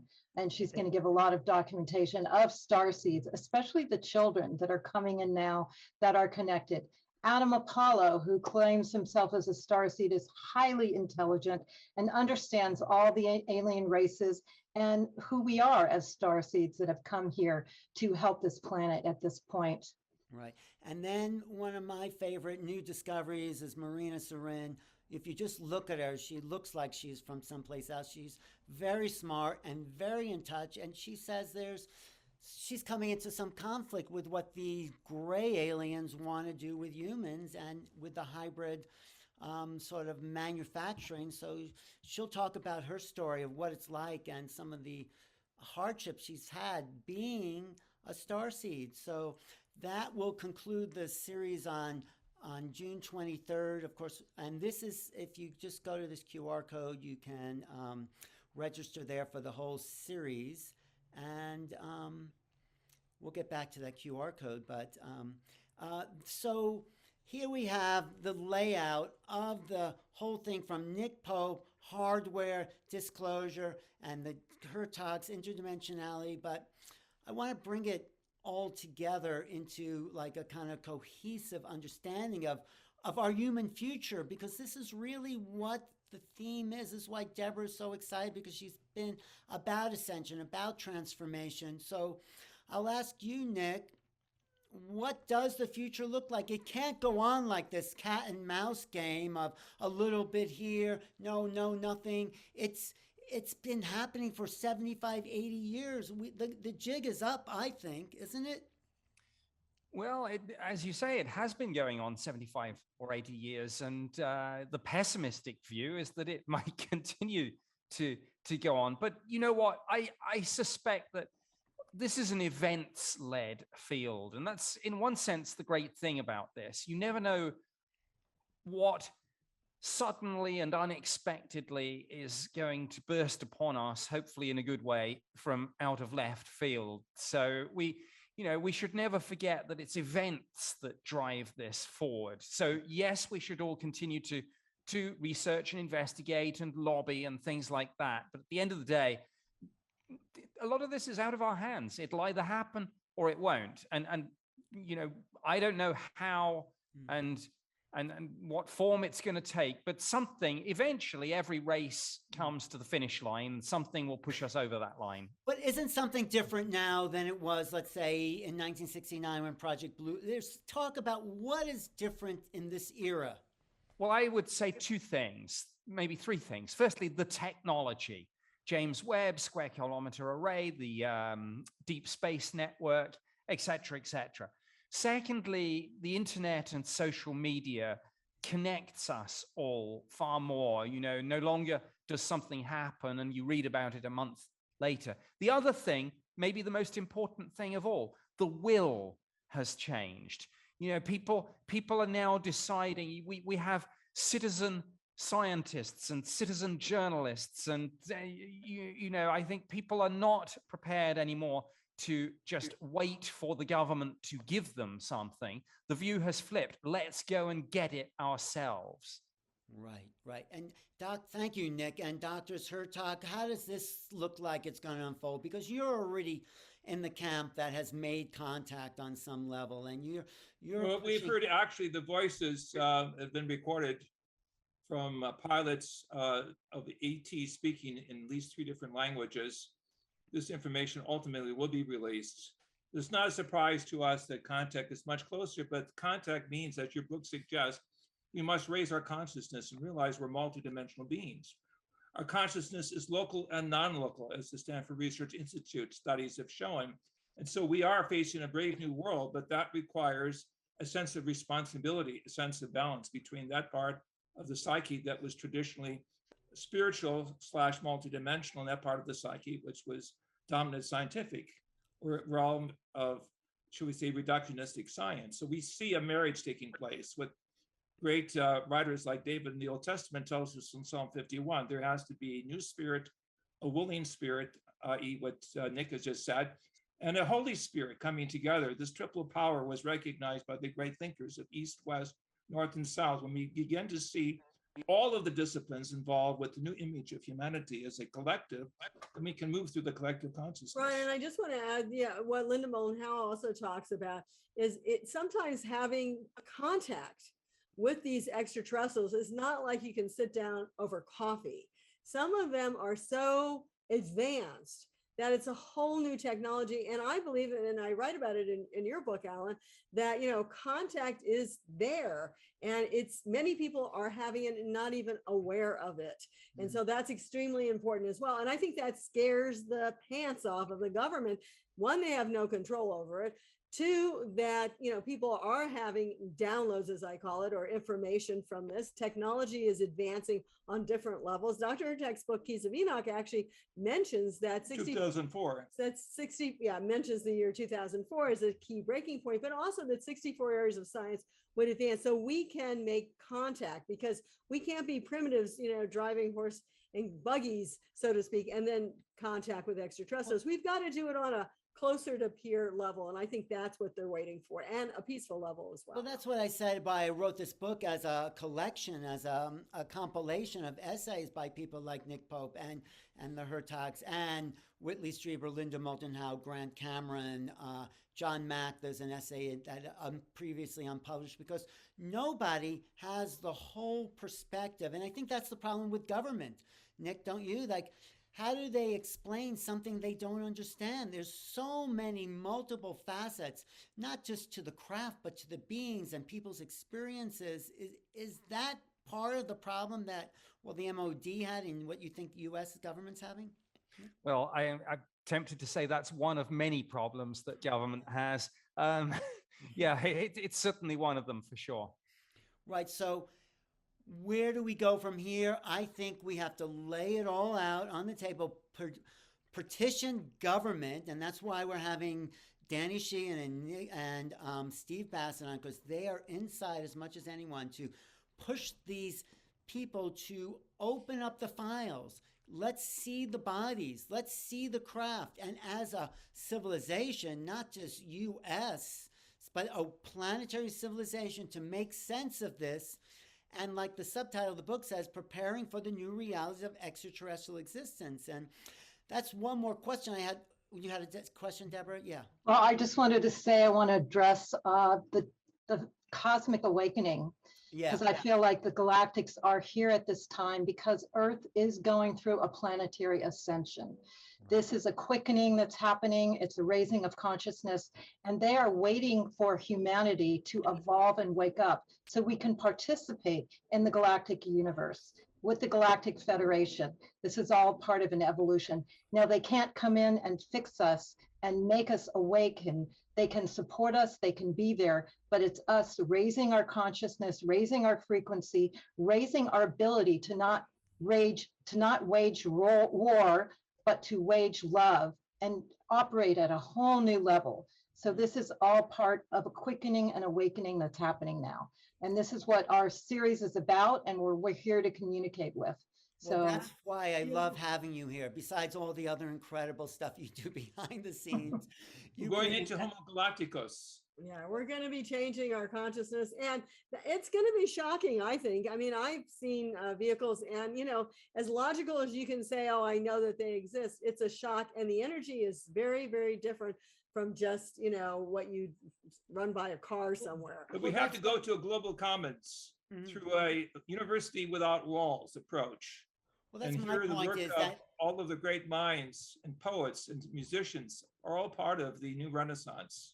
Well, that's my point, is that they are so different than us that we have to change our worldview and our perspective, because if they show up in our space, we'll react in fear. And I don't think they are here to for us to react in fear, but to meet them on an even playing field. So the more government comes out with this, the more he says, yes, this is the reality. We won't have the ontological shock that John Mack has talked about in his work. We'll have a reality that's more assimilatable into the fact that we're not alone in the universe. This is what Linda Moulton Howe has been pushing for nearly 50 years. So with that, let's just see if there's any questions that, do you see anything in the chat, Neil, Nick, that you would like that to address? It's all scrolling up so quickly. I'll let you pick something out. Yeah, Alan's the best. The question I have that I didn't actually see here, if the government is so worried about national security, they recently in these hearings acknowledged that this is happening in other countries. So what's the national security? If this is happening to other countries, isn't that a contradiction? This is going on around the world and they know that. So who's threatening us? It's not other countries. And are we really being threatened? Or when they shut off our nuclear warheads, are they telling us there's something wrong with what we're doing? So what's your opinion, Nick? Well, I think it's very difficult we can only come at problems like that from an anthropocentric perspective. So, you know, while we might say, oh, well, they're sending us a message that we should do this or we shouldn't do that, that's frankly just our anthropocentric interpretation of it. I mean, that's not my particular field, but you mentioned the information sharing, which came up at the hearings. This was clearly a reference to the Five Eyes nations and the intelligence sharing that goes on between the United States, the United Kingdom, Canada, Australia, and New Zealand. And this has come up before in some aspects of this.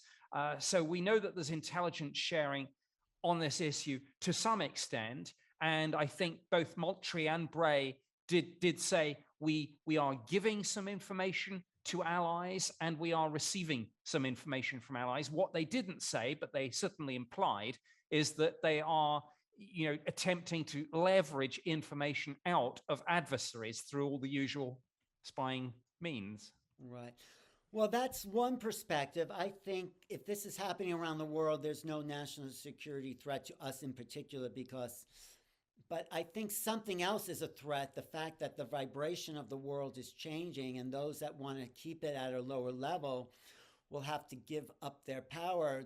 JJ, you're very much in tune with that. And Desiree, please add to that conversation. I was just going to say that I know you feel very strongly, Alan, and so do we, that if they wanted us dead, we'd be dead. And so obviously if they've been around for, it'll be 75 years with Roswell coming up and probably more before that. And I even think it goes even longer back, but let's just say 75, 80 years, you know, they have slowly initiated us into greater contact. And I think that's positive. And I think even the governments of the world holding back for various reasons are doing it, but still we are moving forward. I think that's the important thing. And they don't want us dead. I mean, there are, you know, sunburns, there are, we'll say in some cases, abductions.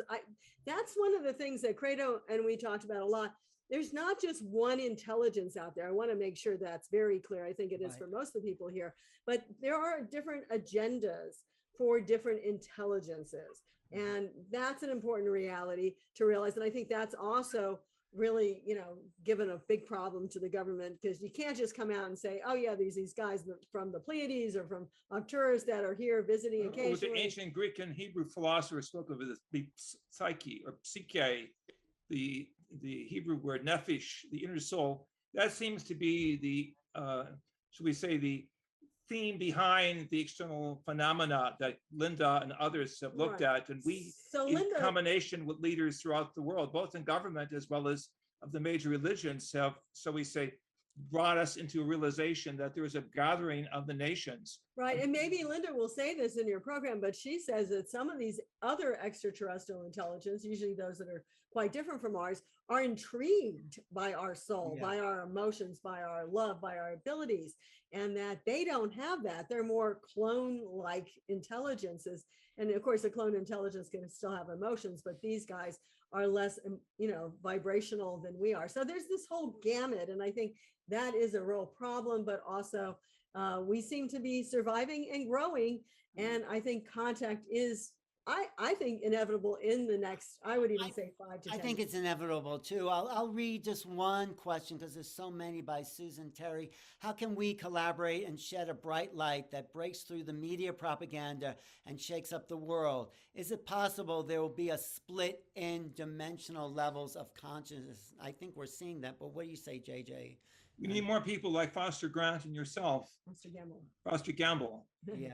Well, to open the spectrum and look at the provocative subjects that ivory tower intellectuals will not look at. We have to see the big picture, which means we have to recognize that we are a microcosm of the mind of the universe. And we're seeing right now really the redefinition of scientific ontology, the recognition that we are a consciousness life form that connects with many dimensions, and that in this process, we're going to go beyond Einsteinian science to future science, or science guided by consciousness. And so this is really the beginning of a whole new page of evolution, recognizing the human evolution is indeed connected with what we call a higher evolution. And we're talking a little bit more like what Deborah had brought out, that there seems to be, we'll say, portals opening, veils lifting, and we ourselves in our own personal realities, maybe in dream states, are having some of these experiences and getting ourselves soul-wise and conscious-wise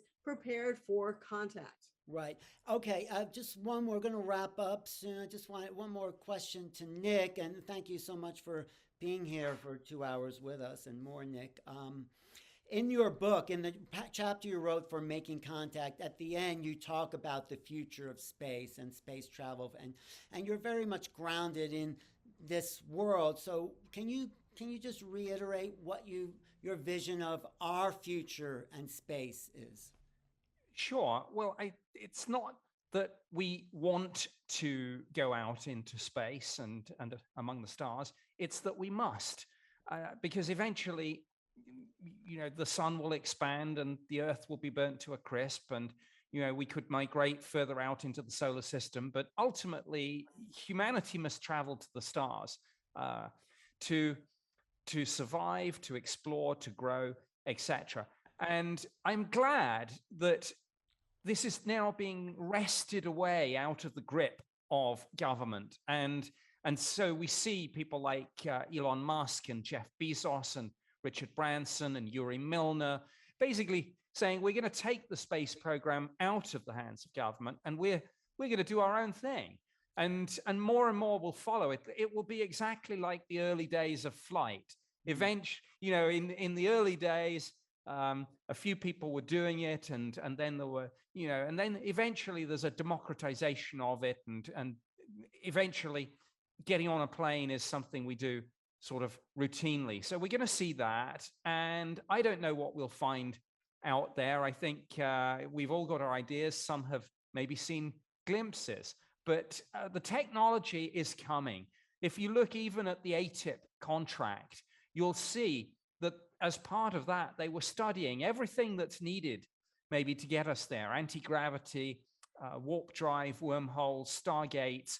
No longer science fiction, but things that you can read that theoretical physicists have been working on some of these programs. So our future, all our futures, is out there, and bring it on, bring it on. Beautiful. Thank you. JJ and Desiree. JJ, we have one more question for you. You've actually met higher consciousness beings. What can we learn from your experience, and what can you transmit to the audience watching today to prepare them for higher consciousness interaction? Well, some of you know I've had telepathic communication, and I have, as a scientist as well as a philosopher in intellectual history, have looked at the milestones. And right now we're at a troublesome point of taking a great leap forward or backwards, the way we use our technology. So we must, shall we say, be humanitarian in our outreach to cosmic others. We must show them that we are graduating beyond really the tribal warfare scenarios that have crippled us in civilization. But we must be willing to write a new charter and realize that we are being inducted into what I believe a galactic family, where we'll become galactic citizens. Right. On a positive level, also continue with that, it's important to know that we really are not alone. And I don't mean that there's just beings flying around out there, that there are beings from Dr. Hurtak actually had like a direct experience, we call it a Merkaba experience, but that he actually saw that these beings are here to help. Like I said, they may be even helping on our environmental level as much as they can. They're certainly helping our technological, and they're helping us consciously to grow, to be closer, to be part of them. They are not leaving us alone. We are not left completely. And that's so important to know and to feel and to understand, that there are beings out there, whether it's in the third dimension, the fifth dimension, the 24th dimension, other frequencies that are really trying to look after us and guide us and help us. We must have grace and gratitude and to understand the glory of the divine source, or the source of all sources. That before the Big Bang, there is a consciousness, and we're beginning to discover a new science that will change really the whole spectrum of all of the disciplines. And we will graduate, I believe, in the gathering of all peoples of goodwill into a galactic society. Part of our cosmic cousins. Yeah. Well, that's where you and Nick agree. It's time for graduation, and this has been a great introduction. Deborah, can you believe that was 2 hours? That I'm so engaged, and I'm so excited about this level of conversation where we can really dissect it in an intelligent way and from many different perspectives. So I'm excited about what's coming up on this series, because this just opened the door. It's just a tear in the sky, as Carol and Cory would say, into what's coming. So what do you have to say to conclude, Deborah? Well, this was amazing. I knew it would be. We have much more coming. You're going to be receiving your replay tomorrow. We'll notify you on email that the replay is here. Please sign up for the whole series. This supports us going forward. It's going to be amazing. And replays will be really easily available. So you don't always have to be here live, but it's certainly fun. So please sign up. And definitely want to thank our sponsors, Portal to Ascension, an amazing online program of the most cutting edge programs. Portaltoascension.org will have the producer of that series that is online with us at the June 2nd program. And also Star Family Wisdom, another podcast that's really amazing. They are helping us to bring you this program. Very Please supportive also, people. Yeah, I'm just saying. please those also spread the word, because we want this information to get out far and wide. makingcontactseries.com. People can sign up and get the free replay. It's going to be on there. If they sign up, the replay is going to be available there, and then they have a choice to sign up for the series if they want. But we're making this program free to everyone. So please spread the word, makingcontactseries.com. And that will help us get out farther, because we are disclosure. And you can hold your phone up to this QR code and it'll take you right to the link as well. But you're right, we are disclosure because it is a people's movement. Obviously, what we saw on Tuesday is like, they're not opening their mouths. They're not going to tell us the truth. There is no transparency. This is up to all of us. So all the comments, the chat has been recorded. It's all valuable. Everything that everyone has said here tonight and all the people that we'll be seeing are adding to this momentum. And even though it doesn't look like we got to the finish line on Tuesday, the race continues and we are off and running, all of us. So thank you, Nick Pope. Oh, Nick, you have some stuff coming up, right? Do you want to just talk about it? Oh, well, I was just going to very briefly mention that it's my honor and privilege at the moment to be hosting and moderating Ancient Aliens Live Project Earth. We've done 2 live dates already. We have 2 more coming up this weekend, one in Akron, Ohio, the next in Milwaukee. And we hope to announce many further dates all around the United States soon. So watch this space, Ancient Aliens Live. Right. And look for Nick on Ancient Aliens in general. And he's around. He's on all the media. If there's a break in the news about a UFO, Nick will be there. He is the Fox Mulder of our time, the X-Files guy. So thanks. And JJ, Desiree, you have a bunch of things coming up too. Right. So it's only next weekend and Memorial Day weekend in Palm Beach with Bruce Lipton and Greg Braden and other friends. But Alan, you and I and us, we do stuff all together. Aren't we speaking at Lightning in a Bottle Memorial Day weekend? We are also. If you have younger people like that kind of music, we're doing the Thursday night. You're continuing. So our motto is Ad Astra, to the stars. Right, to the stars. And Deborah and I will be at Disclosure Fest on June 18th in Historic Park in LA. Deborah's doing the Ascension panel, and I'll be talking about the idea of making contact. I'm also talking, if you're in the Sedona area, tomorrow, May 20th at Contact 2022 up at the Posse Grounds, and a lot of stuff. So just follow us all online. I'm doing a retreat in July with ascensiontogether.org. This has been really an acceleration of my consciousness working on this project with you, Deborah. Thank you to all your team, Sharia, Lindsay, Jessica, everyone who's contributed to make this. And this is a huge project. It may look like, oh, we just got on Zoom. This was a huge production. So, and that's why we had 1,000 people registered. Any final words from you, Deborah? Just bottom line, love. We're all here to be loved, to share love, and to share together. We all came to this planet at this amazing time to do our missions. Everyone here is here, and we inspire everyone else to do your part of whatever you're inspired to for the awakening that's happening now in terms of sharing disclosure or whatever else you're called to do, because it's all hands on deck in creating the new Earth at this point. Right. So if you're looking at this, sign up for the full series because we're going to go deeper in next week, in 2 weeks with Danny Sheehan and Steve Bassett. After that with Travis Taylor and Carol and Cory. On June 16th with Whitley Strieber, Linda Moulton Howe, and Kamora Jones. And then on June 23rd with the Starseeds, Admiral Apollo, Mary Rodwell, and Marina Seren. And that just kind of takes us back. That's like a whole spectrum of ideas. I'm Alan Steinfeld. Check out my book. But really, thank you all for being here today and just adding your energy to a field of consciousness that's about making a change on the planet for human civilizations, because we are not alone. We've never been alone. We're part of a bigger picture of higher consciousness. And when we wake up to that, we'll wake up to who we really are, and we'll start making contact with ourselves, the earth, each other, and the cosmos. So it's been really my pleasure to work with Deborah and everyone here on this program, and we'll see you in 2 weeks. So thank you, everybody. Thank you, thank you, thank you. Thank you. Goodbye. You're all online. Thank you, everyone listening. See you soon.